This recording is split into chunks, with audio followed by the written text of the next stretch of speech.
welcome to Just Start, Get Visible, your go-to resource of the journey to becoming more visible in a way that feels right for you.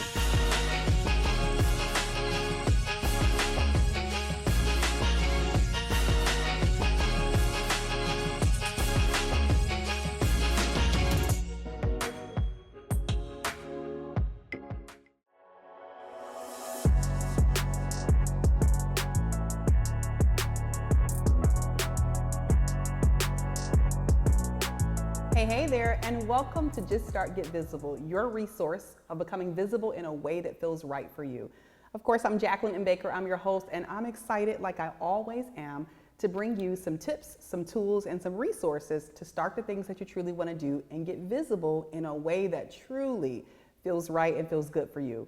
You probably noticed we're in a new location today, and I'm so incredibly excited because we get a chance to talk to someone that has been a conversation in the making for quite some time.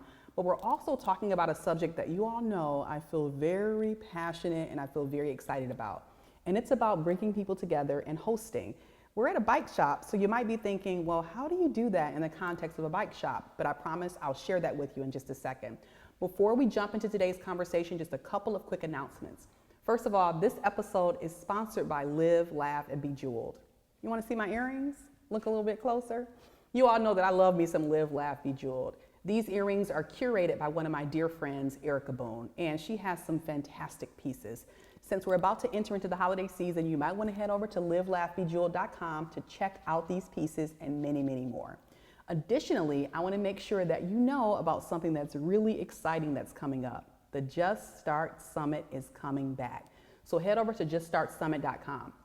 It's our biannual summit that allows you to come in with the kernel of an idea and start the things that you want to do, and of course, get visible in a way that feels really, really right for you. Additionally, I think that it's time. It's time for us to get started on today's podcast episode. I have the opportunity to talk to a friend, a fellow entrepreneur, and someone who I really marvel from afar and not so far away. His name is Matt Onojafe. Welcome to the podcast. Thank you so much, Jacqueline. I appreciate you. You're welcome, absolutely. So listen, we are about to engage in a conversation. I'm about to get in all of Matt's business because, is that a problem? All good, all good. We're about to get started in talking about his journey here at Jafe Bicycle Shop. So with that, I want to jump straight into your business if that's okay. Can I just jump straight in? Let's do it. Listen, I know that you've built community. I know that you have lots of supporters here. I know that you've built more than just a bicycle shop. Like, you've built a safe space for people to get healthy, to be supported, to have community. And I'm dying to know, what's your secret sauce? Like, how? Take me on the journey of like how you've built this and what your secret sauce is. Well, Jacqueline, I want to first and foremost thank you again for the opportunity to share. And it's funny when people ask me about what's my secret sauce, or like how do we get started?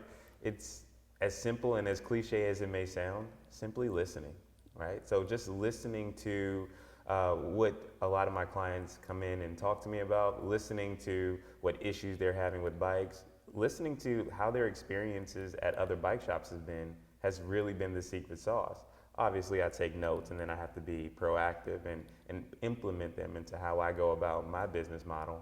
But that's really been the key to understanding what my clients truly want, just sitting there and listening to them. It's so interesting. I talk a lot in our Scarlet Etiquette and Leadership classes about listening and how it's something that we're doing every day. However, many of us don't do it very well because a lot of times we want to jump in and give our opinion and our perspectives instead of just listening overall. So we're going to dig there just a little bit more in the future. However, I would like to invite you to go back with me. Okay.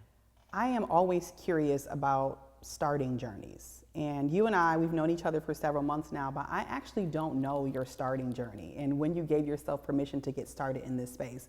So take me and take our community on the journey of when did you get started and how do you get started? Absolutely. So for me, it was an exciting time, but a very scary and frightening time as well too.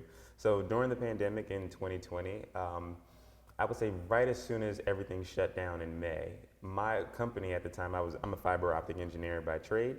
Pause. What? I knew there was a little bit of engineering in your world, but I don't think I knew the details of fiber optic engineering. Okay, carry on. Sure. So for those of you who don't know, fiber optics is the study of light, how we transmit communication using light, right? And I worked in the communications field for a lot of data centers, helping them to implement fiber and install fiber into their facilities, helping them to kind of grow the infrastructure that way. But during this time period at COVID, they were doing some restructuring with the organization, and my position was one that was getting restructured. Is that right? Believe it or not. Real convenient. So honestly, I took that opportunity, everything that I had invested in the company, everything that I had savings, and I had been biking as well. I've always been an athlete. I ran cross country in high school, played soccer, and I used to always ride my bike as a child. So during this time period, more folks were switching to outdoors. We were moving to outdoors because the gyms were closed and things like that. So during this time period, a lot of my friends, a lot of my neighbors would ask, I see you riding your bike all the time. I have an old bike. Would you help me fix it? And in one, tinkering around, a tune-up here, a brake adjustment there, I got referrals.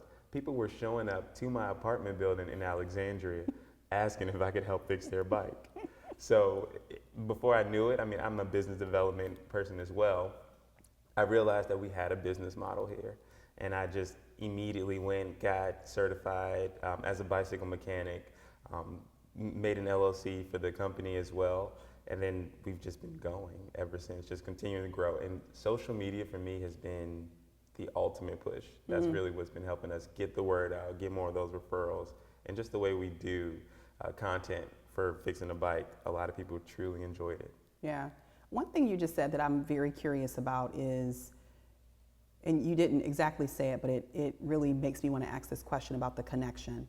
There are lots of people that are in our audience and our Just Start audience that are thinking about, how do I transition from where I'm at now to where I want to be?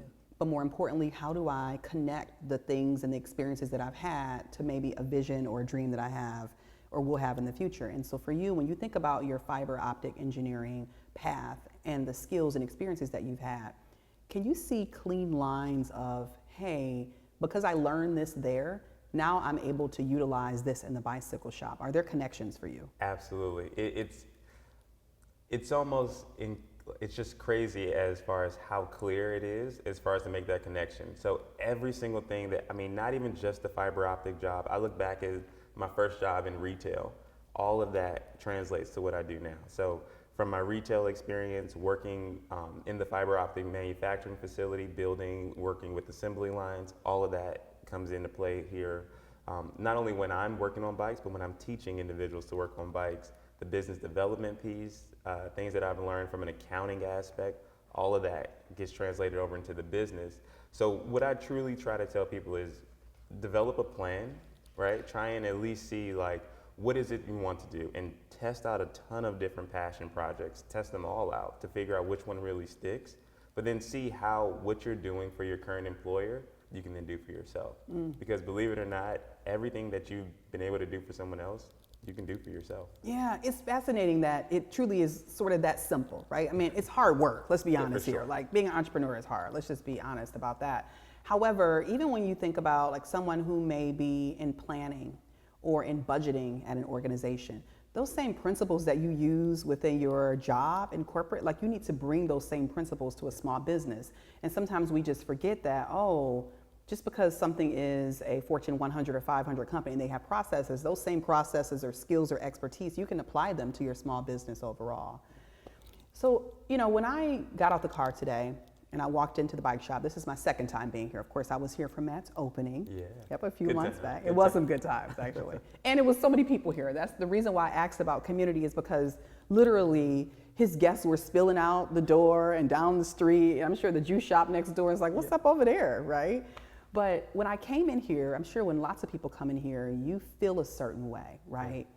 There's an exciting and upbeat feel to what you have here at the bicycle shop, and that is something that's very intentional for you. Correct.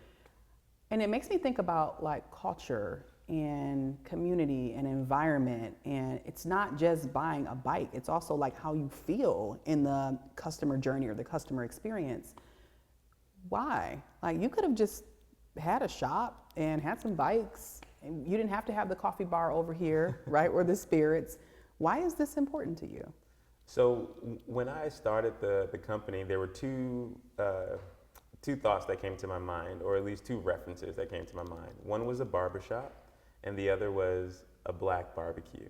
Oh, So when you think about your family barbecue, your those cookouts and things like that, it's such a welcoming environment. And a lot of this goes back to the listening piece. So when I first started, I listened to a lot of my customers, and they would always tell me going into bike shops was never an inviting experience.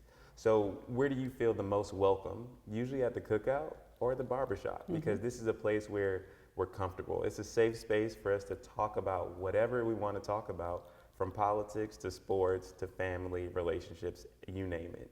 And it's also, what happens at the bike shop stays at the bike shop. Stays at the bike shop. So that was really, it was intentional in terms of just the way we designed the layout, but also just that vibe, that energy when you walk in here.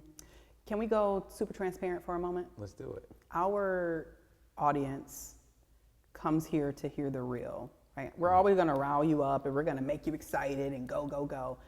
But sometimes we mess up, and sometimes we don't do things in a way that we're proud of or in a way that we would want to repeat that again. Yeah. So can you take me to a mistake? What's one of the bigger mistakes that you've made on this journey, and maybe one that for some people they're still making the mistake, but what's one of your more memorable mistakes? So a good person that I've listened to for a while, a mentor, Jim Rohn, he always says, don't start the day until it's fully planned. And one thing that I used to do religiously was always order before I needed to. So from an inventory perspective, you see all these wonderful bikes here now, you see the t-shirts, all of the products, and I didn't know what everyone wanted. So I would just buy, and then I would be sitting on inventory for 30 days, 60 days, 90 days, and people are knocking at the door. We need that. So I would definitely say listening to my customers was really key to making sure that what I was purchasing was intentional to what they needed. But also, we're a very lean store. So when you come in, if you need something and it's not here, we can get it to you quickly, but it's intentional that we don't have excess in things. That was a huge mistake early on for me. Yeah. And it goes back to the listening piece, right? Not just building something or acquiring something because you feel like it should be, but have you asked the questions to the people that you actually want to purchase stuff from? Absolutely. One thing that you mentioned earlier that's memorable in my mind, I know this because I follow you on social media. There you go. Right? Where should people be following you on social media? Jafe Cycling. Okay. And I'll put it in the show notes, of course. One thing for sure is you have built a great visibility opportunity, or a great, visible platform, if you will, on socials. And it makes me think about you and your visibility journey, and even the company's visibility journey. Of course, the podcast is called Just Start Get Visible. And we're really focused and committed to providing people with tools and resources to get visible. Yeah. That might mean if you're in corporate, you're like, hey, I gotta stop hiding out. Like, I need to join some affinity groups. I need to raise my hand for an opportunity. I need to speak up in meetings a little bit more. Yeah. For an entrepreneur, that might mean I wanna be on stages, or I need to be on social a little bit more. I might do lives. And so we like to make sure that wherever people are at, they're getting resources and knowledge around, okay, I'm ready to get visible, and here's how I can do it. Tell me about your visibility journey, all right? Has being visible been something that you're just like, yep, sign me up. I'm the brand here, and Jafe Cycling can exponentialize because of my brand? Like, has being visible been something that you've been comfortable with the whole time? I think secretly, I've always wanted to kind of be out and visible and in the mix. And I think, I hate to say it this way, but like Matt isn't as outgoing sometimes, but Jafe is. Okay. So like everyone calls me Jafe. Most people know me in the industry as Jafe. Like they call me by the company name. For me, it was understanding that this community specifically, if they don't see you, it's hard for them to support you. So going to the local rides, I got a chance to meet over 22 different local bike clubs here in the DMV, DC, Maryland, and Virginia, which reaches over 4,000, 5,000 cyclists. And just physically being out there on that ride, you have no idea how many times someone would stop me and say, something's going on with my chain. My shifter's messed up, or my handlebars, and it's just because they saw me out there on the ride. And then my response as I've gotten, a little more busy, I'd say, is, I'll see you at the shop on Monday, right? So like it's one of those, like when they see you, it almost triggers them. It sends this message that I need to go and see that brother. I need to go to his shop. I need to get my bike serviced. So being visible from going to the local group rides, and I think it helps that I'm actually kind of fast on the bike too. So. That's because you're showing out. You're showing out, aren't you? They're like, this guy must know what he's doing. Yeah. Oh, that's Jafe. All they see is the jersey passing by. They're like, you know what? You know what? That guy knows what he's doing. He's on to something. And his bike isn't broken like mine.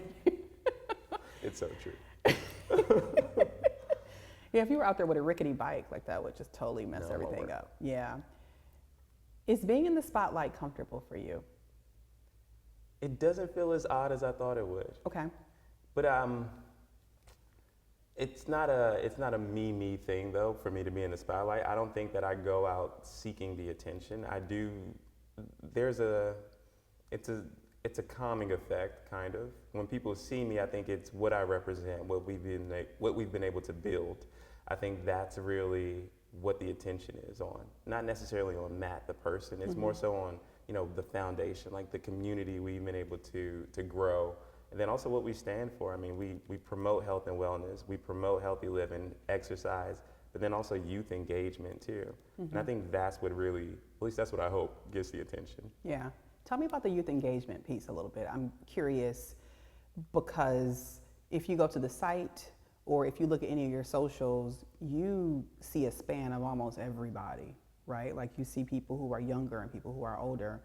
But I've heard you say previously, and even in some of your marketing materials, you specifically speak to youth engagement. Yeah. Tell me about that space for you and why it's important.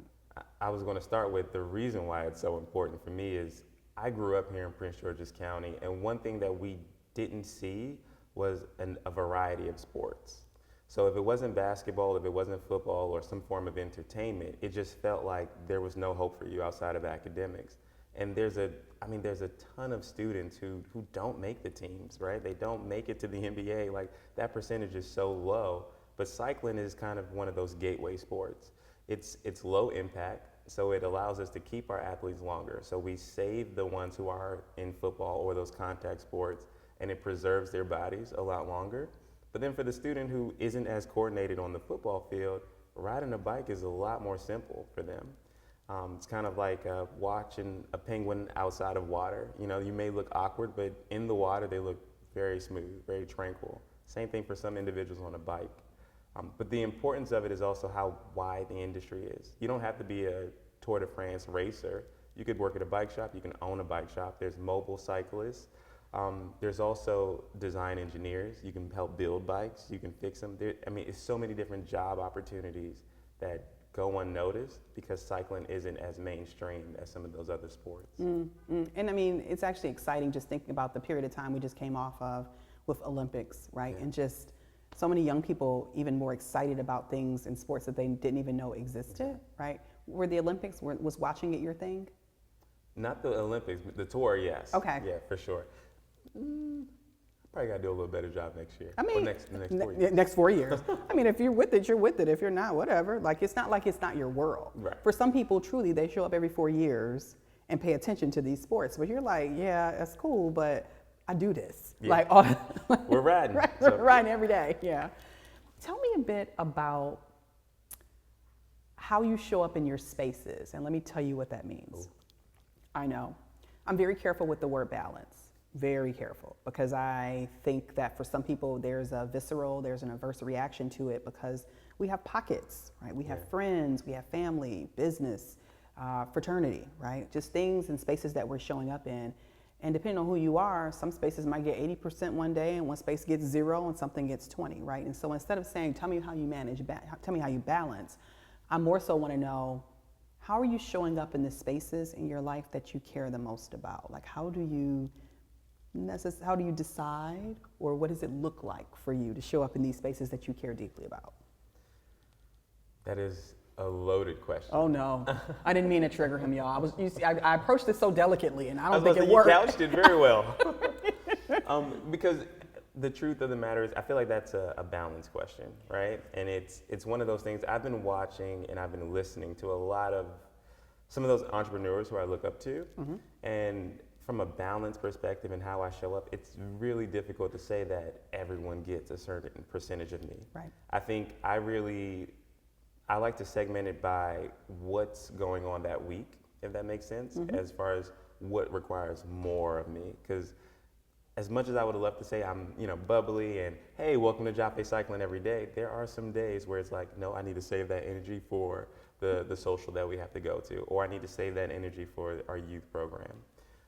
I think the way I delegate my emotions and my energy is really based off of what that week looks like.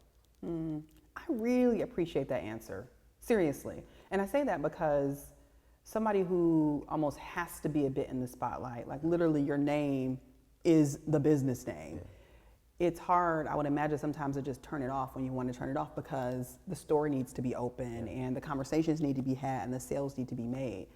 However, the reason why your answer is so incredibly important is because there are some people that come here to the podcast that want to be visible, but visibility in their mind is hard because it's like, but I don't want to be on all the time, or I don't want the spotlight on me.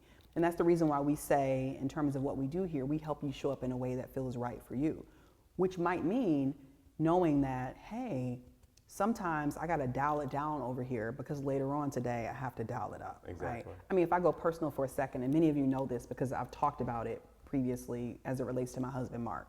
Mark is an extrovert. Everybody knows, right? Troy, right, our podcast producer and resident videographer, photographer, like he knows. I'm more of an ambivert, right? That means that when I'm on, and when I'm off, I'm off. Yeah. Mark is an extrovert, okay? He comes in and everybody's like, Mark's here, cool, Mark's here, let's go. They love Mark, right? When we go to events together, sometimes I have to make a decision, are we going to drive together? Because I might hit my social wall and Mark is still ready. And so for me, I know that about myself because sometimes if I hit my social wall, I'm not as bubbly as people expect me to be based on what they see online. So I need to disengage so Mark can continue to have his fun. And so seriously, and that's we know this. Yeah. And the reason why the audience knows I'm so transparent about this is because being visible also means knowing yourself and knowing how you need to show up or how you need to program yourself in order to show up in a way that you feel good about. Yeah. And for you, you're like, hey, I got to reserve the bubbly on a Tuesday because on Tuesday night, right, it's a frat meeting or whatever. And so I just appreciate you being honest about that versus, some people who say, I'm on all the time. And no, you're not. Like, there's no way. Yeah, it's just no way. Yeah. Tell me a bit about how things have changed. Okay. And when I say that, I mean, you've been open now for 2 months? 90 days. 90 days. 90 full days. 90 days. All right. When's your actual anniversary date?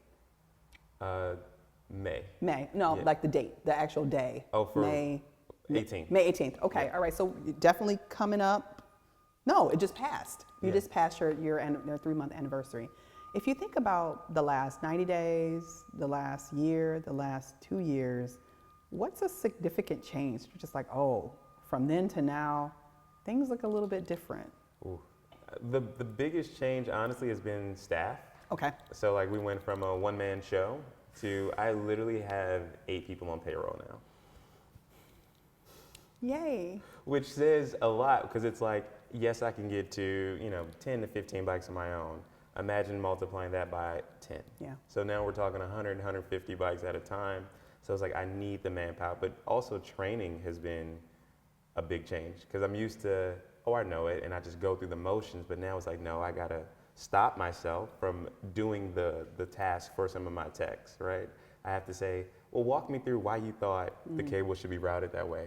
You're hearing this noise on the bike. Why do you think it's coming from the bottom bracket and not the housing or the head tube? Mm-hmm. So those are some of the big changes, but then some of the partnerships have also shifted.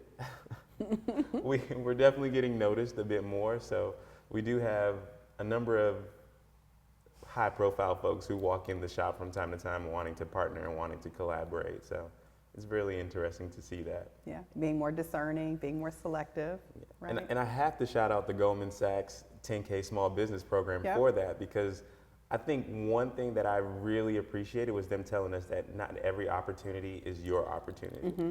And I get a ton of those now that really makes sense for me to say, I like where you're going with that, but right now isn't the time. That's not the focus of Right. where the company is right now. And just being able to say, I'll put that in my back pocket and let's circle back in 6 to 9 months. Absolutely, right? It's not a no, maybe it's not, it's just a no for right now. Yeah. And there's also a way to say it that isn't just a door closer. It's not like, oh, no, right? Just be like, you know what, now isn't a good time for that. So for those of you who are thinking, I want to get visible, but the floodgates are going to come in, you don't have to say yes to everything. Also, Matt just mentioned a bunch of bike terms that even I was like, what's the head? What's the lower bracket? What's the middle? Whatever. Don't worry. In just a second, we're going to go interactive. And we're going to walk through the anatomy of a bike because I don't know, right? I got some bikes at home, but I don't know. I know handlebars, wheels, pedals, gear shifts. Tires. Right. Okay, that's it, right? Time and chain. That's a car. That's a car. So we're going to walk through the anatomy of a bike in just a second. But before we get there, Matt, I have to know what's next. Like, what's next for you? You've had a substantial amount of success here.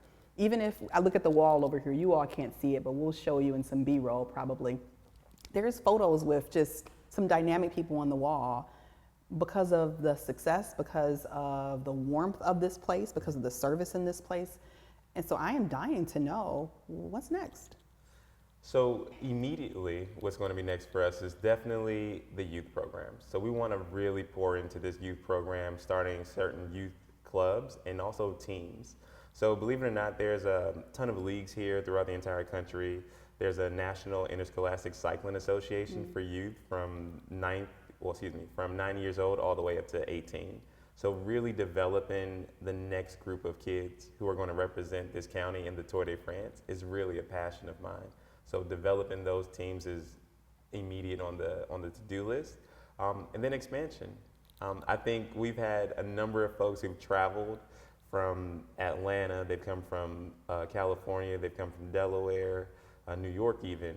So I want to start taking our bike shop to them. So I won't give you too much, but just know I want Give me all of it. I want to know everything. No. I want to start coming to them. Okay, fantastic. And because of this time of year and knowing that lots of people are probably thinking, what am I going to get this person that has everything? It's a great time to be thinking, could someone use a bike, or could someone use some type of bike supplies or add-ons that could make them happier or make them healthier? So tell me, what kind of special things are you all doing around the holiday that can elevate someone's gift-giving opportunities here in the shop? Oh man, the list is so long outside of a new bike. But a new set of carbon wheels always is a good option. And then for those of you who don't know, but dad rides all the time, your son rides all the time, a Jafe Cycling gift card is the best stocking stuffer that you could possibly give someone.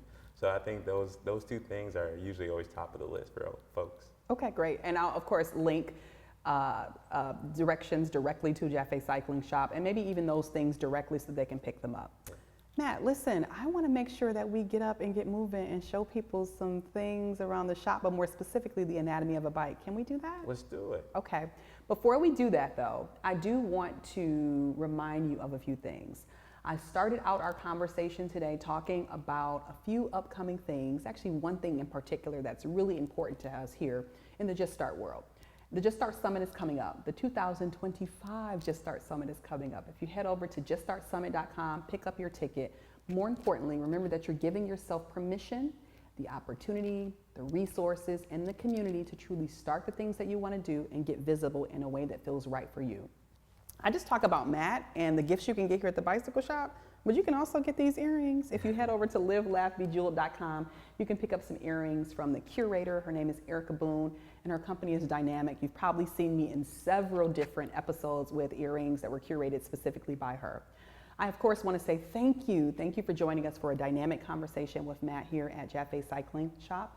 But don't go away. In just a second, we're going to jump up. We're going to show you the anatomy of a bike so that you can be more confident in getting out there and getting more healthy and maybe building some community. So how about it? Let's go into our interactive part. I'll see you shortly.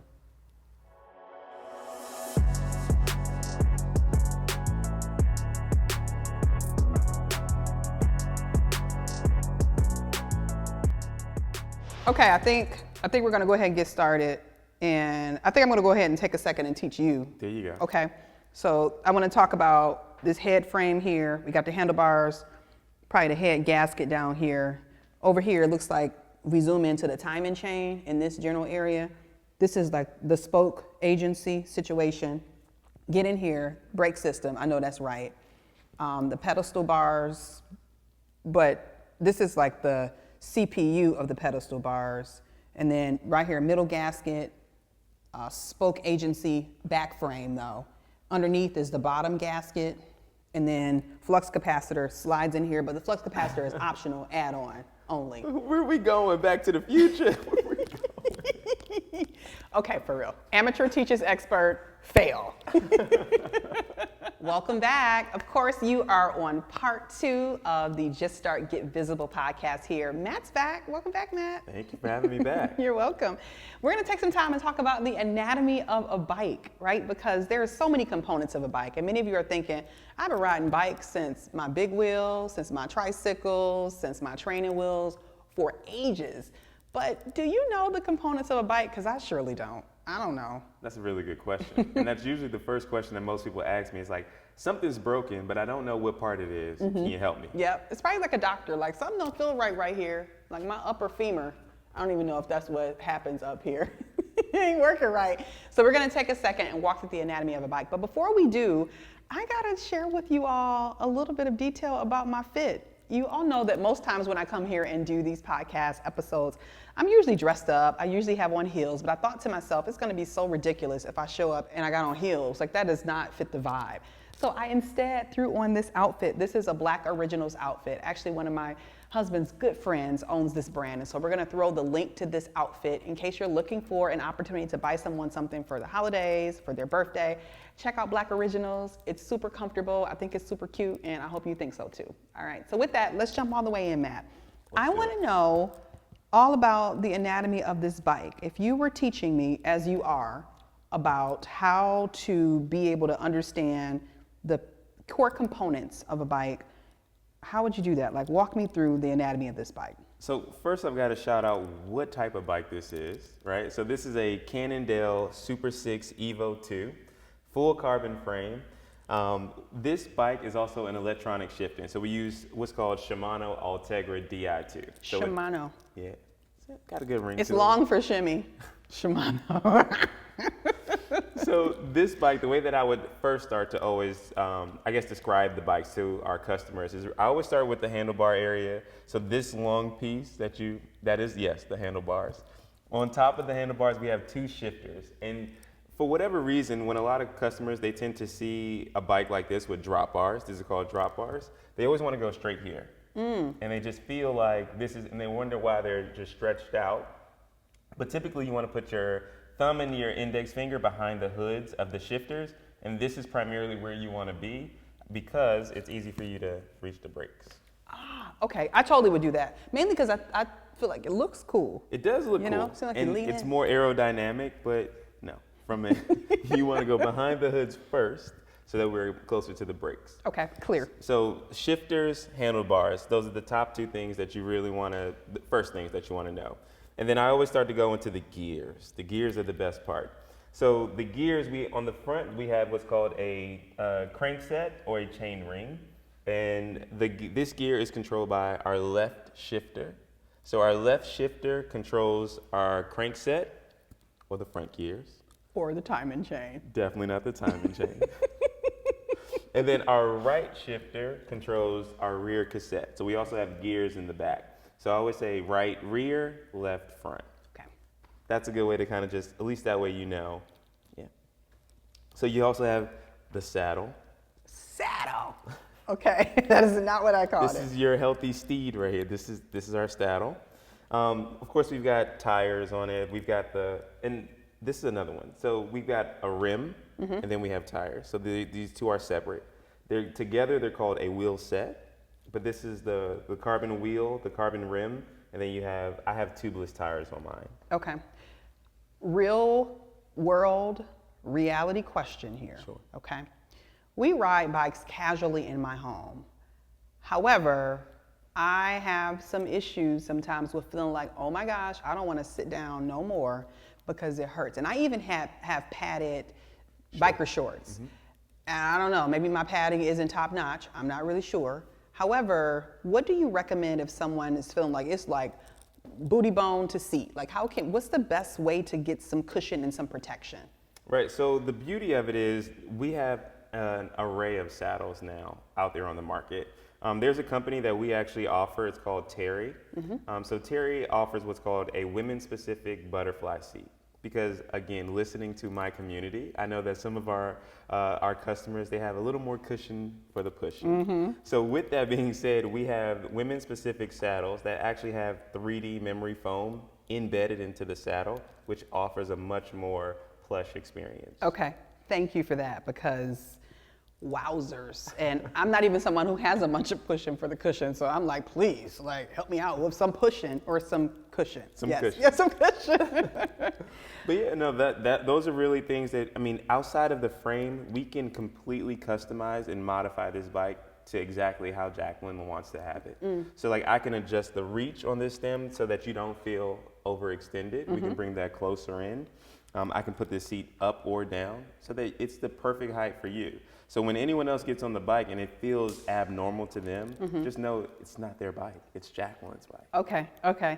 You know, the one thing that just came to mind for me, and Matt and I, as some clues that we dropped a little bit earlier today, we are graduates of the Goldman Sachs 10,000 Small Business Program. Shout out to Cohort 20. Well, yeah. And the one thing that we talked a lot about in that program, and that you just hear about a lot about in being an entrepreneur, is not trying to do everything yourself, right? Literally, we'll go crazy trying to do everything yourself.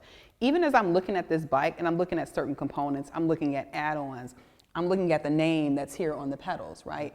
I would imagine that it's a lot of different companies that almost come together to create this bike, right? And it makes me think about add-ons. So right here, I don't know for sure, but I feel like a camera or an odometer or lots of things could go here. What's your favorite bike add-on? Oh, it's got to be the bike computer. First of all, the bike computer is definitely my most favorite add-on. First of all, that's a thing? Yeah, a bike computer. Why are you saying it like you saying it differently is going to make me say, oh yeah, now I got it? So your thought of the odometer, right? So like the speed out. So like our bike computers are kind of like, I mean, that's the compass, right? So like as anyone navigating, that's their map, right? Okay. Like this is how I can get from point A. I can literally travel from this side of the world to California. I can go all the way to the West Coast with my bike computer just because it helps to navigate. I can identify the different types of terrain, which routes I could take to make this ride as smooth as possible, but then I can see how fast I'm going, how much power I'm putting out, like am I overexerted? We also have heart rate monitors, so I can tell if my heart rate's too high or if it's too low, what I need to do or what changes I need to make while on the bike. Yeah. Definitely the bike computer. Wow. At first I was saying, oh, is it GPS? But then you said, no, heart rate and all the other things. So that's pretty cool. Yeah. Awesome. Listen, I'm smarter. Listen, Troy, I hope you're smarter back there, even though Troy rides already. So he's just like leveling up on his skills. Matt, I want to say thank you. Thank you. Absolutely. Thank you for spending some time with us. I'm hoping that our Just Start community, number one, is inspired to start the things that you truly want to do and also get visible in a way that feels right for you. But of course, as an add-on, I'm hoping that you feel inspired to buy yourself a bike, to become more physically fit if that's a desire for yours, and like Matt, to build community along the way. So Matt, as you head into month 6 and year 1 and year 5 and year 25, I'm hoping that as you grow along the way that we can come back for another conversation to see what you're doing and who you're impacting. How about that? I look forward to it. I just wonder which coast we'll be on at that time. Oh, maybe it's not a coast. Maybe it's a continent. Oh. Maybe it's a country. There we go. If you could choose right now, like, you know what? I would love to go set up shop in that country. Is there one that's just like, oh yeah? Gotta be Amsterdam. What? First of all, I love it because they got bikes everywhere. Exactly. So I wouldn't. There's no shortage of customers for sure. But I just think the experience that we could provide there would be really nice. Yeah. Okay. Yeah. All right. Amsterdam Chamber of Commerce. I know you're listening. So give me a call. Give me a call. Listen, thank you, community, for being here for yet another episode of Just Start Get Visible. I will see you, of course, for the very next episode. Listen, wherever you're at in the world, I hope that you're safe. I hope that you're healthy and I hope that you're well. And I certainly hope that you're giving yourself permission to start the things that you want to do and truly get visible. Thank you to Black Originals for this beautiful outfit. Thank you to Live, Laugh, Bejeweled. I hope to see you at the Just Start Summit. Head over to juststartsummit.com. And of course, if there's ever a topic you want us to cover, just shoot me an email directly at info@jacquelineandbaker.com. I'll see you again soon. Take care of yourself and ciao. Welcome to Just Start, Get Visible, your go-to resource of the journey to becoming more visible in a way that feels right for you.